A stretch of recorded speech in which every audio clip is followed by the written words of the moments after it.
पौथेर पांचाली भाग 12। पिछले भाग में आपने सुना, अन्नदा राय अपने रिश्ते के एक भाई की जमीन गांव में पैमाइश के चलते दबाने की फिराक में थे, लेकिन न जाने कैसे उस रिश्तेदार को पैमाइश की खबर लगी और उसने अपना बड़ा लड़का नीरेन देखभाल के लिए भेज दिया। उसके आने से मकान में भी जो सबसे अच्छा हिस्सा था वह भी अन्नदा राय को खाली करके देना पड़ा था। गांव के तबरेज के गुजरने के बाद उसकी बीवी कुछ पैसे देकर अपना खलिहान अन्नदा राय से छुड़ाने आई तो उसने पैसे भी रख लिए और खलिहान भी नहीं दिया। नीरेन देहात में नया आया था, इसीलिए बिना संगी साथी के प्रवास अच्छा नहीं कट रहा था। ऐसे में गोकुल की स्त्री से लैम्प टूटने की घटना के बाद से उसका संकोच खुल गया था। दुर्गा अक्सर घर में मदद करने आती थी तो बहू ने नीरेन से उसके विवाह की बात छेड़ दी। दुर्गा शर्मा गई। गोकुल की पत्नी के मायके में बस उसका एक गंजेड़ी भाई था। सखी मल्लाहिन से वह बड़ा डरती थी। अपू मल्लाहों के मोहल्ले में कौड़ी खेलने गया था। वहां ब्राह्मण टोले का पटु भी खेलने आया था। उसका निशाना अच्छा होने से जब वह जीतने लगा तो बच्चों में झगड़ा हो गया और लड़कों ने उससे छीना झपटी की और कौड़ियां भी छीन ली। अपू ने उसे बचाने की कोशिश की तो वह भी लगभग पिटने वाला था जब नीरेन के वहां आने से वह दोनों बच गए। उसने दोनों को अपनी पाठशाला में आने के लिए कहा।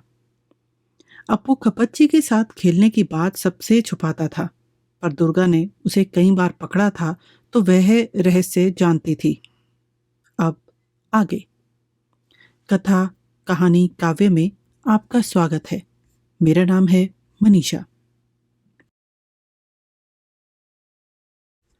मधु संक्रांति के पहले दिन सर्वजया ने लड़के से कहा, कल के लिए मास्टर साहब को न्योता दे आना, कहना कि दोपहर का भोजन यहीं करें। मोटे चावलों का भात, पपीता का रसा, कच्चे गोलर की सुक्तनी, केले के गूंदे का घंट, झींगा मछली का झोल, केले के बड़े और खीर। दुर्गा की माँ ने उसे परोसने के काम में लगाया है, पर वह बहुत अनाड़ी है। ऐसे डर डर कर संभल कर उसने दाल की कटोरी निमंत्रित के सामने रखी, मानो उसे यह भय था कि कोई अभी उसे डांट देगा। नीरेन इतना मोटा चावल खाने का आदी नहीं था।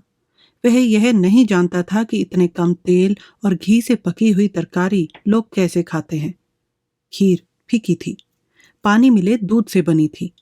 एक बार चक्कर ही खीर खाने का उत्साह जाता रहा, पर अपू बहुत खुश था और जोश के साथ न्योता खा रहा था। उनके घर में शायद ही कभी इतना अच्छा खाना बना हो। आज तो एक स्मरणीय उत्सव सा है। बोला, मास्टर साहब जरा खीर तो लीजिए। वह स्वयं बार बार दीदी से कुछ न कुछ मांगता जा रहा था। घर लौटने पर गोकुल की बहू ने हंसकर पूछा, देवर जी तुम्हें दुर्गा पसंद है? देखने सुनने में तो अच्छी है। हाय, वह बहुत ही गरीब लड़की है। बाप के पास दहेज के लिए पैसे नहीं हैं। पता नहीं किसके हाथ पड़ेगी। सारी जिंदगी भोगना बदा है। तुम मुझसे शादी क्यों नहीं कर लेते देवर जी? गोत्र वगैरह भी ठीक है, लड़की भी अच्छी खासी है, भाई और बहन दोनों गुड्डा गुड़िया से सुंदर हैं। पैमाइश के तंबू से लौटकर नीरेन उस दिन गांव के पीछे वाले आम के बाग के रास्ते से जा रहा था। जंगल के अंदर की पगडंडी से आते हुए उसने देखा कि बाग के अंदर से एक लड़की सामने से आ रही है। उसने पहचान लिया, ये अपू की बहन दुर्गा है। पूछा, क्यों जी, यह बाग तुम लोगों का है? दुर्गा पीछे देखकर शर्मा गई, कुछ बोली नहीं। बाद में वह रास्ते के किनारे खड़े होकर नीरेन के लिए रास्ता छोड़ देने लगी। नीरेन बोला, नहीं नहीं, तुम आगे चलो। तुमसे भेंट हो गई, अच्छा हुआ। मैं उस तरफ एक पोखर के किनारे चला गया था, तब से रास्ता ढूंढ रहा हूं। तुम्हारे यहाँ जंगल बहुत है ना? दुर्गा चलने लगी। फिर अकस्मात उसने रुक कर जो नीरेन की तरफ देखा तो उसके कपड़े में बंधे हुए जाने काहे के कुछ फल रास्ते में गिर पड़े। नीरेन बोला, देखो जी, कुछ गिर गया। ये काहे के फल हैं? दुर्गा झुककर उन्हें बटोरते हुए संकोच के साथ बोली, कुछ नहीं, ये मटिया आलू हैं। मटिया आलू? खाने में अच्छा है? कैसा फल है? यह प्रश्न दुर्गा को बहुत अजीब मालूम हुआ। एक 5 साल का लड़का जिस बात को जानता है, चश्मा लगाए हुए इस समझदार आदमी को उसका पता नहीं। उसने कहा, यह फल खाने के लिए नहीं होता, ये तो कड़वे हैं। फिर तुमने? दुर्गा ने झेपते हुए कहा, मैं इन्हें ऐसे ही खेलने के लिए लेकर जा रही हूं। यह उसे याद था कि उस दिन चाची जी ने मजाक में इसी चश्मे वाले लड़के के साथ उसकी शादी की बात कही थी। तब से बड़ा कौतूहल था कि वह लड़के को अच्छी तरह देखे, पर मधु संक्रांति के व्रत के दिन भी ऐसा करते नहीं बना, और आज भी वह उसे आंख भरकर नहीं देख सकी।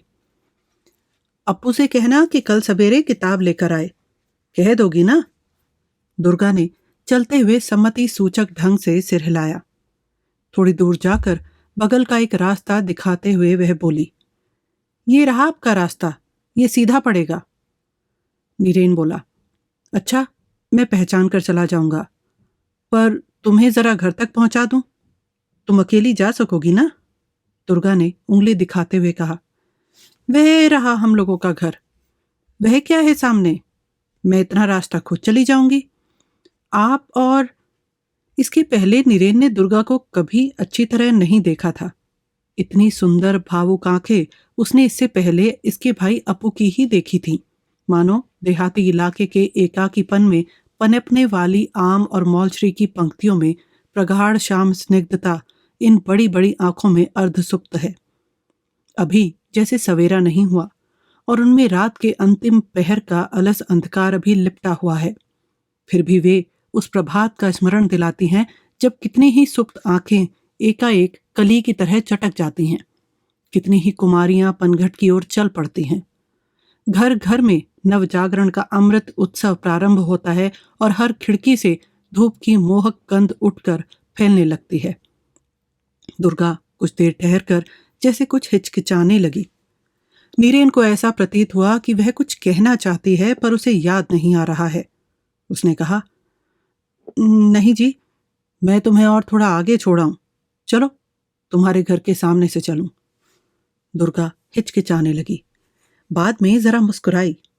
नीरेन को ऐसा लगा कि अब वह कुछ बोलने ही वाली है, पर अगले ही क्षण दुर्गा ने सिर हिलाकर यह बता दिया कि मुझे तुम्हारे साथ की जरूरत नहीं, और वह घर का रास्ता पकड़कर चली गई।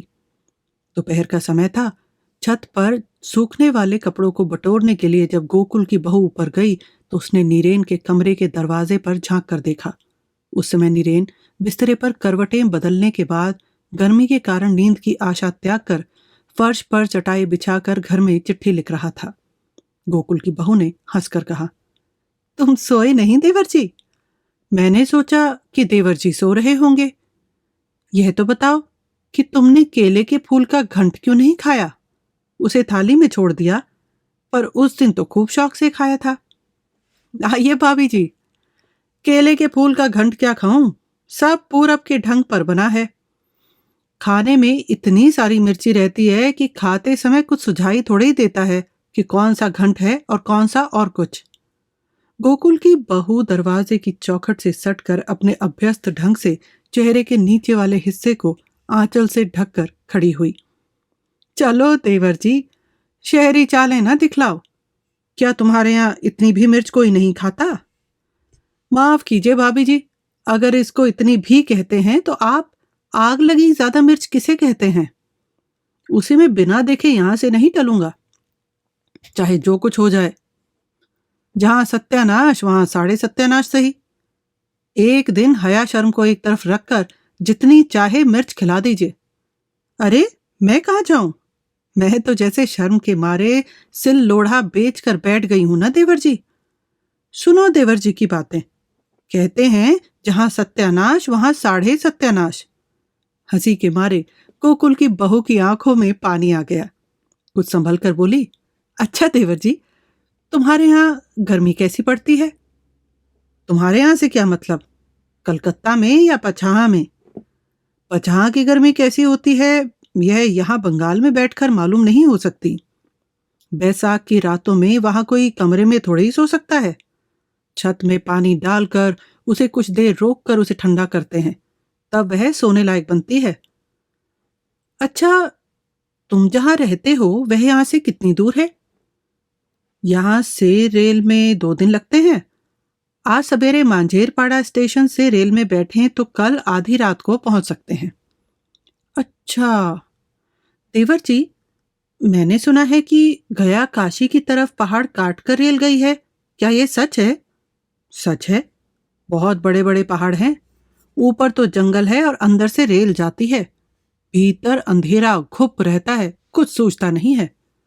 जब इस तरह गाड़ी जाती है तो उसके अंदर बत्ती जला दी जाती है। गोकुल की बहू ने उत्सुकता के साथ कहा।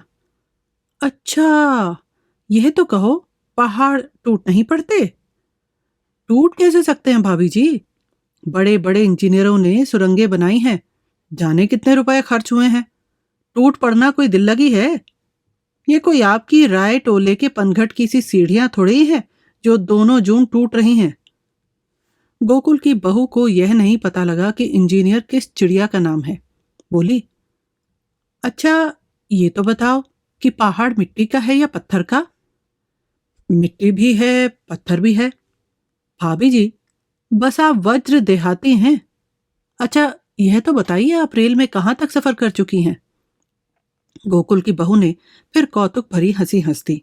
आंखें लगभग बंद करके जरा ऊपर की ओर देखकर बचकाना ढंग से बोली, बहुत दूर गई हूं। काशी, गया, मक्का सब मंझा आई हूं। उस साल फुफिया सास और सत्तू की माँ के साथ आडंग घाटा की युगोल किशोर मूर्ति के दर्शन करने गई थी।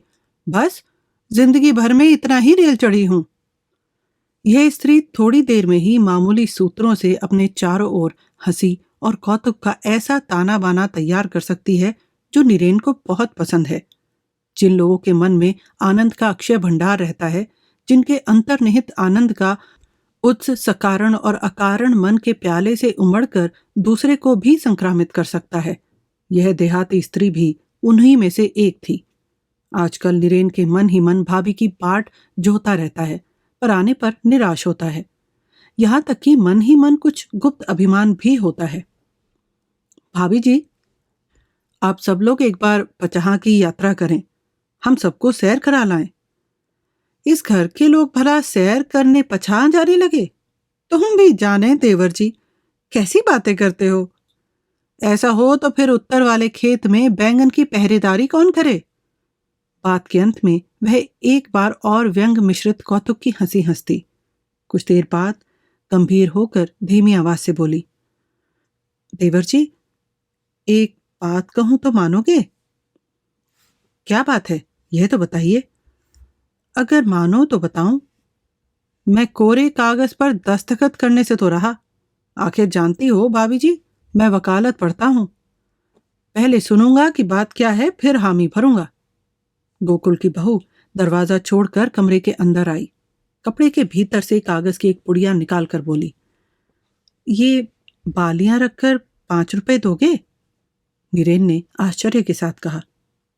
क्यों, रुपयों का क्या होगा? अभी नहीं बताऊंगी देवर जी। दोगे? पहले यह बताइए कि रुपए से क्या होगा, नहीं तो। गोकुल की बहू धीमी आवाज में बोली, मैं एक जगह भेजूंगी। देखो तो इस चिट्ठी में अंग्रेजी में क्या पता लिखा है? नीरेन ने पढ़कर कहा। भाभी जी, आपके भाई है ना? चुप रहो, चुप रहो, इस घर में किसी को न बताना। भाई ने 5 रुपए मांगे हैं, पर कहां से लाऊं देवर जी? कैसी पराधीन हूं, जानते तो हो। इसलिए सोचा था कि इन बालियों को रखकर 5 रुपए ले लूं। उस कमबख्त लड़के का इस दुनिया में और कौन बैठा है? कहते कहते गोकुल की बहू का कंठ रुंध गया। नीरेन बोला, भाभी, रुपए तो मैं दे दूंगा। 5 मांगिए, 10 मांगिए, आप जब चाहे तब चुकाएं, पर वह बालियां मैं नहीं लेने का। गोकुल की बहू ने कौतुक के ढंग से कंधा हिलाकर हंसते हुए कहा, यह नहीं होने का देवर जी। फिर मैं तुम्हारा कर्जा बिना अदा किए मर जाऊं, और क्या नाम तुम? ये नहीं होने का, तुम्हें लेनी ही पड़ेंगी। अच्छा, अब मैं जाती हूँ, नीचे बहुत काम पड़ा है। वह जल्दी से बाहर चली गई, पर सीढ़ी तक जाकर ही लौटकर फिर धीमी आवाज में बोली, पर देवर जी, किसी से रुपए की बात ना कहना, किसी को नहीं, समझे ना? दुर्गा ने कंथड़ी के नीचे से बहुत खुशी से पुकारा, अपू, अरे अपू, सुनता है? अपू जग रहा था, पर अभी तक बोला नहीं था। बोला, दीदी, जंगला बंद कर दोगी? बड़ी ठंडी हवा आ रही है। दुर्गा ने उठकर जंगला बंद करते हुए कहा, रानी की दीदी की शादी कब है तुझे मालूम है? अब ज्यादा देर नहीं है, बड़ी धूमधाम होगी। अंग्रेजी बाजा बजेगा। तूने अंग्रेजी बाजा सुना है ना, कैसा होता है? हाँ, सब सिर पर टोप लगाकर बजाते हैं। बड़ी बड़ी बांसुरियां होती हैं और बड़े बड़े ढोल होते हैं।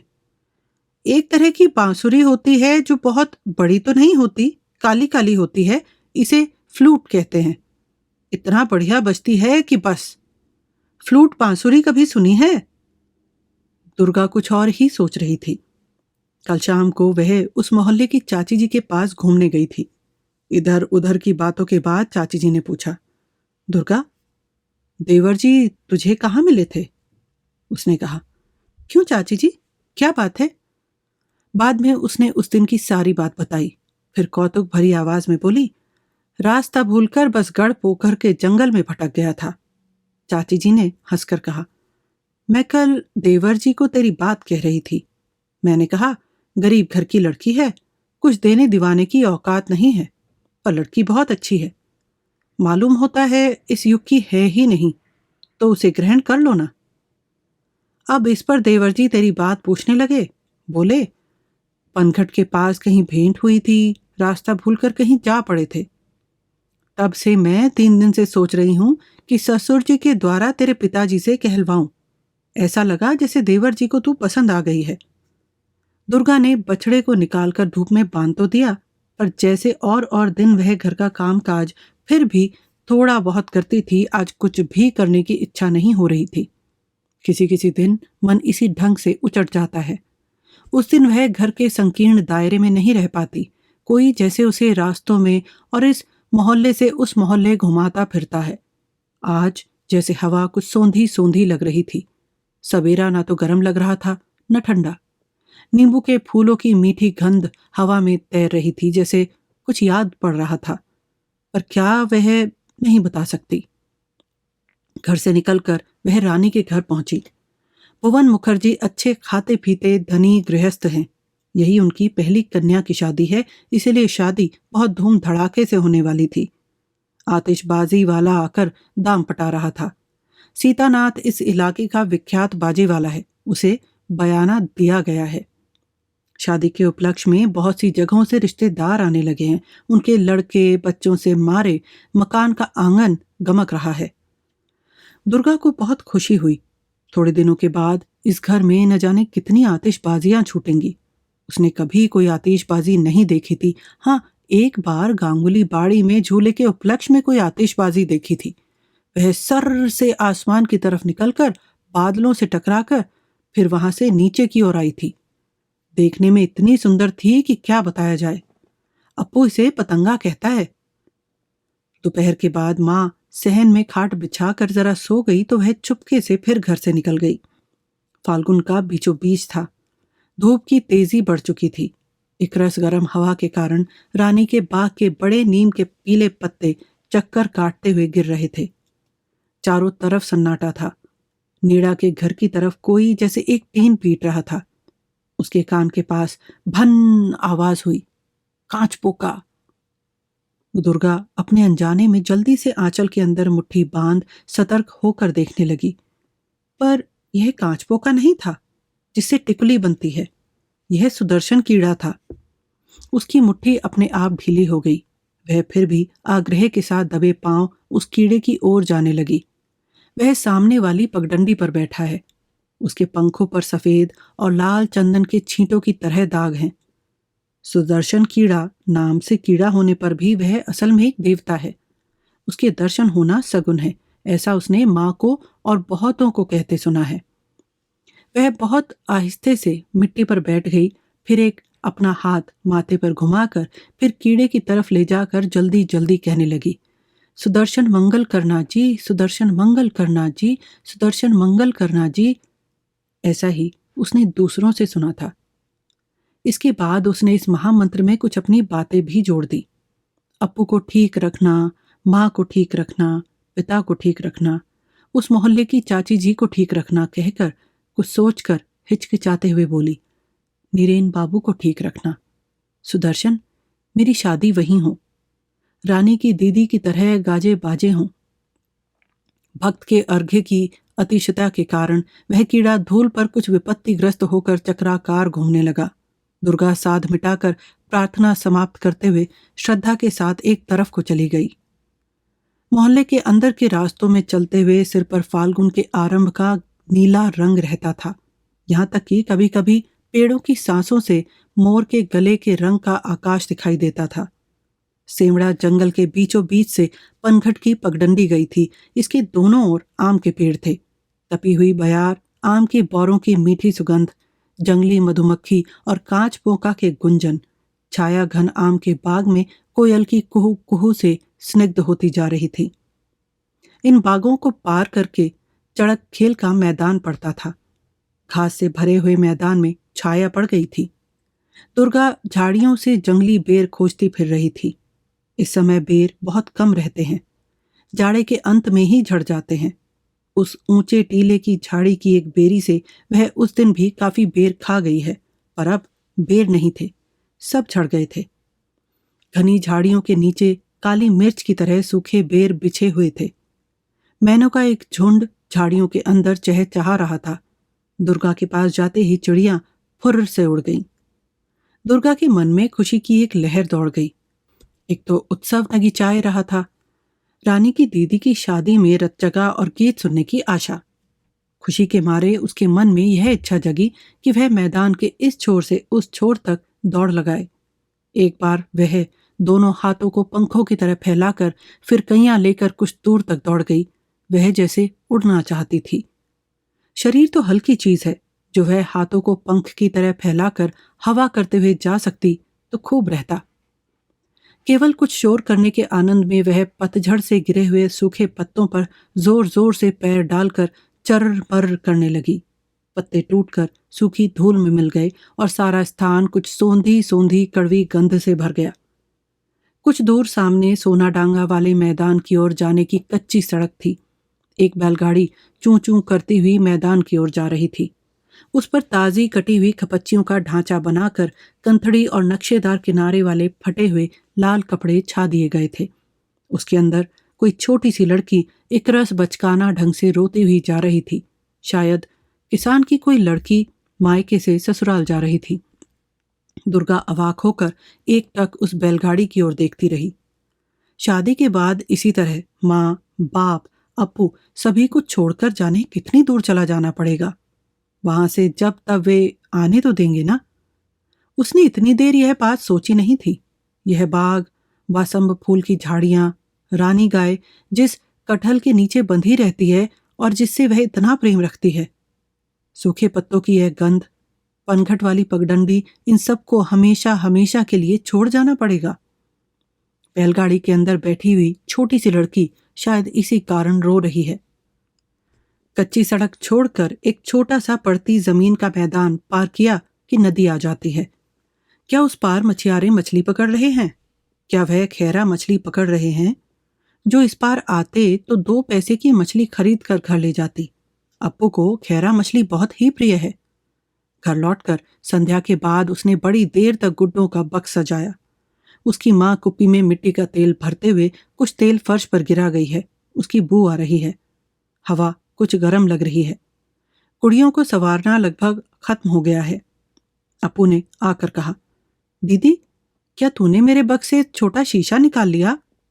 शीशा तो मेरा है, मैंने ही तो उसे पहले देखा था, तखत के नीचे पड़ा था। चल, अब से मैं शीशा अपने बक्स में रखूंगी। तू मर्द बच्चा है, शीशा लेकर क्या करेगा? वाह, शीशा तेरा कैसे हुआ? उस मोहल्ले की चाची जी के घर से किसी व्रत पर यह शीशा आया था। मैंने पहले ही इसे माँ से मांग लिया था।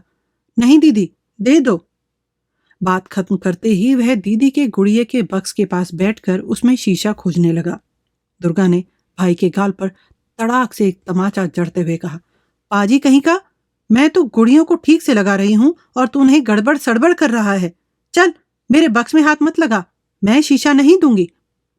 पर अभी उसकी बात खत्म नहीं हुई थी कि अप्पू उस पर टूट पड़ा और उसके रूखे बालों के गुच्छे को खींचकर और उसे खरोंचकर तथा दांत से काट कर परेशान कर दिया।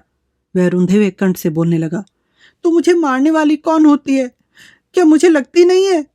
मुझे शीशा दे, नहीं तो अब भी मां से कह दूंगा तूने लक्ष्मी पूजा वाली डलिया से आलता चुराया है। आलता की चोरी की बात से दुर्गा बहुत ही नाराज हुई। उसने भाई के कान पकड़कर झकोरते हुए तड़ ऊपर कहीं तमाचे जड़ दिए। बोली, मैंने आलता लिया है, मैंने आलता लिया है, कमबख्त, पाजी, बंदर, और तूने जो उस डलिया से कौड़ियां खोलकर छिपा रखी हैं सो मैं नहीं बताऊंगी। शोरगुल, रोना पीटना और मार पीट की आवाज सुनकर सरजया दौड़ी हुई आई। इस बीच में दुर्गा ने अप्पू का कान पकड़कर उसे मिट्टी में लगभग सुला दिया था। अप्पू भी भरसक जोर से दुर्गा के बालों का गुच्छा ऐसे पकड़े हुए था कि दुर्गा सिर उठा नहीं सकती थी। अप्पू को ज्यादा लगी थी। वह रोते रोते बोला, देखो माँ, इसने मेरे शीशे को अपने बक्स में रख लिया है, देती नहीं है, और ऊपर से इसने मुझे बुरी तरह मारा है। दुर्गा ने प्रतिवाद करते हुए कहा, नहीं माँ, देखो ना, मैंने गुड़ियों का बक्स सजाया हुआ था और इसने आकर सब फेंक फांक दिया। सरजया ने आते ही लड़की की पीठ पर 2-4 घूंसे रसीद किए और बोली, तू इतनी बड़ी लड़की है, तू उस पर जब तक हाथ क्यों चलाती है? मालूम नहीं है तुझमें उसमें कितना फर्क है? शीशा शीशा तेरे किस काम आएगा? बात बात पर मारने चल देती है। बड़ी आई है गुड़ियों के बक्स वाली, रह जा, मैं दिखाती हूं। बात बिना समाप्त किए ही सरजया ने लड़की के सवारे हुए गुड़ियों के बक्स को उठाकर बाहर आंगन में झटके के साथ फेंक दिया। इतनी बड़ी लड़की है, कोई काम है ना धाम, बस खाना और मोहल्ले में बेकार में चक्कर लगाते रहना। हर दम सब गुड़ियों के बक्स की रट लगाए रहती है। मैं ये सब खींचकर अभी बांस की झाड़ी में डाल देती हूँ, जिससे कि हमेशा के लिए खेल ही खत्म हो जाए। दुर्गा चूं भी ना कर सकी। गुड़ियों का बक्स उसका जीवन है। वह कुछ नहीं तो दिन में 10 बार उसे संवारती सजाती है। उसमें गुड़िया, पन्नी, छींट, आलता तथा कितनी कठिनाई से संग्रहित नाटा फल, टिन में मुड़ा हुआ शीशा, चिड़ियों का बसेरा, सब अंधकारपूर्ण आंगन में जाने कहाँ बिखर गए। माँ उसके गुड़िए के बक्स को इस तरह निर्दय होकर फेंक सकती है, इसकी उसे कल्पना नहीं थी। उसमें कितने ही स्थानों से, कितनी ही मुसीबतों से जुटाई हुई चीजें थी, पर उसे कुछ कहने का साहस न हुआ। वह माँ के व्यवहार से अजीब ढंग से हक्की बक्की होकर रह गई। अप्पू ने भी शायद यही समझा कि जो सजा दी गई है वह जरूरत से ज्यादा कड़ी है, इसीलिए बिना कुछ कहे सुने चुपचाप लेट गया। रात बहुत हो चुकी थी। फर्श पर गिरे हुए मिट्टी के तेल की बू आ रही थी और कमरे के अंदर पास की झाड़ी के मच्छर पी पी कर रहे थे। दुर्गा कुछ देर तक बैठी रही, फिर चुपचाप सो गई। टूटे हुए जंगले के अंदर से फाल्गुन की चांदनी बिस्तरे पर पड़ रही थी। उजड़े हुए मकान की ओर से नींबू के फूल की तेज गंध आ रही थी। एक बार उसके मन में आया कि वह उठकर गुड़ियों का बक्स और बिखरी हुई चीजों को उठा लाए। कल सवेरे तक भला उनका कब पता मिलेगा। कितनी मुसीबतों से जुटाई हुई चीजें थी, पर उठने की हिम्मत नहीं पड़ी। कहीं वह चीजों को उठाने गई तो माँ उसे मार ना बैठे। बहुत समय निकल गया। एकाएक उसने अनुभव किया कि किसी का हाथ उसके शरीर पर है। अप्पू ने डरते डरते पुकारा, दीदी। दुर्गा उत्तर नहीं दे पाई थी कि अप्पू तकिए में मुंह छिपाकर दाढ़ मार कर रो उठा, मैं और नहीं करूंगा, मुझ पर गुस्सा न करना दीदी, मैं तुम्हारे पांव पड़ता हूं। रोने के मारे उसका गला रुंध गया। दुर्गा पहले पहल बहुत आश्चर्य में पड़ गई। इसके बाद वह उठकर बैठ गई और भाई को चुप करने की चेष्टा करने लगी। बोली, रो मत, चुप चुप, जो माँ ने सुन लिया तो वह मुझ पर बिगड़ेगी। चुप, रोते नहीं है। अच्छी बात है, मैं गुस्सा नहीं करूंगी। छी, चुप। उसे डर लग रहा था कि कहीं माँ ने अप्पू का रोना सुन लिया तो वह उसी पर नाराज होगी और उसी को मारेगी। बड़ी कठिनता से वह भाई का रोना रोक पाई। बाद में दोनों लेटे लेटे आपस में तरह तरह की बातें, विशेषकर रानी की दीदी की शादी की बात कहने लगे। इधर उधर की बातों के बाद अपू दीदी के बदन पर चुपके से हाथ रखकर बोला, एक बात कहूं दीदी, तेरे साथ मास्टर जी की शादी होगी। दुर्गा शर्मा गई। साथ ही साथ उसे बहुत कौतूहल भी हुआ, पर छोटे भाई से इस विषय पर बातचीत करने में संकोच होने के कारण वह चुप रही। अपू ने फिर कहा, चाची जी आज शाम को रानी की माँ से कह रही थी, कहती थी कि मास्टर जी राजी हैं। कौतूहल की अधिकता के कारण चुप रहना असंभव हो गया। उसने लापरवाही के लहजे में कहा, कह रही थी नहीं क्या? चल, तेरी बातें भी अजीब होती हैं। अपू बिस्तरे पर लगभग उठकर बैठ गया। मैं तुम्हें सच बता रहा हूं दीदी, तुम्हारा बदन छूकर सौगंध खा रहा हूं कि मैं वहीं खड़ा था और मुझको देखकर ही बात चल पड़ी। पिताजी से मास्टर जी के पिताजी को चिट्ठी लिखाई जाएगी। माँ जानती है? मैंने सोचा था आकर माँ से पूछूंगा, पर भूल गया, तो अब पूछ लूं? माँ ने शायद नहीं सुना।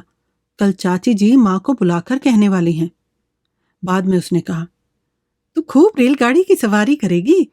मास्टर जी यहां से बहुत दूर रहते हैं, रेल में जाना पड़ता है। दुर्गा चुप रही। उसने रेलगाड़ी की तस्वीर देखी है जो अपू की किसी किताब में है। बहुत लंबी है, बहुत से पहिए हैं। सामने की तरफ कल है, वहां आग जलती है और धुआं निकलता है। रेलगाड़ी एक सिरे से दूसरे सिरे तक लोहे की बनी है। पहिए भी लोहे के हैं। बैलगाड़ी की तरह लकड़ी के पहिए नहीं हैं। रेल की लाइन के किनारे फूस के घर नहीं हैं। रह नहीं सकते क्योंकि जल जाएंगे। बात यह है कि जब रेलगाड़ी चलती है तो उसके नल से आग निकलती रहती है। उसने भाई के शरीर पर हाथ फेरते हुए कहा, तुझे भी साथ ले जाऊंगी। इसके बाद दोनों चुपचाप सोने की तैयारी करने लगे। लेटते समय एक ही बात दुर्गा के मन में बार बार आ रही थी कि सुदर्शन बाबा ने उसकी बात सुन ली है। आज ही तो उसने सुदर्शन बाबा से, बाबा बड़े दयालु हैं, माँ जो कहती है सो बिल्कुल ठीक है। अपू बोला, लीला दीदी के लिए कैसी बढ़िया साड़ी खरीदी गई है। आज लीला दीदी के चाचा शादी के लिए राना घाट से लाए हैं। संजली ताई ने कहा है कि साड़ी का नाम बालूचर साड़ी है। दुर्गा ने हंसते हुए कहा, एक तुकबंदी मालूम है?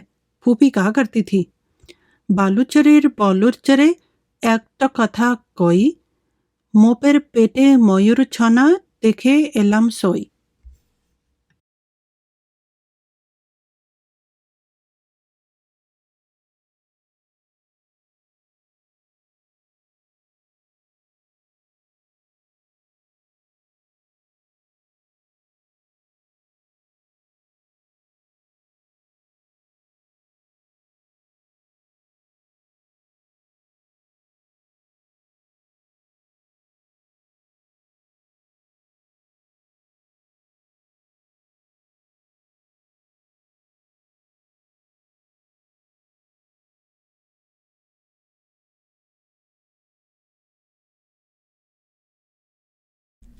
हमारे साथ बने रहने के लिए धन्यवाद।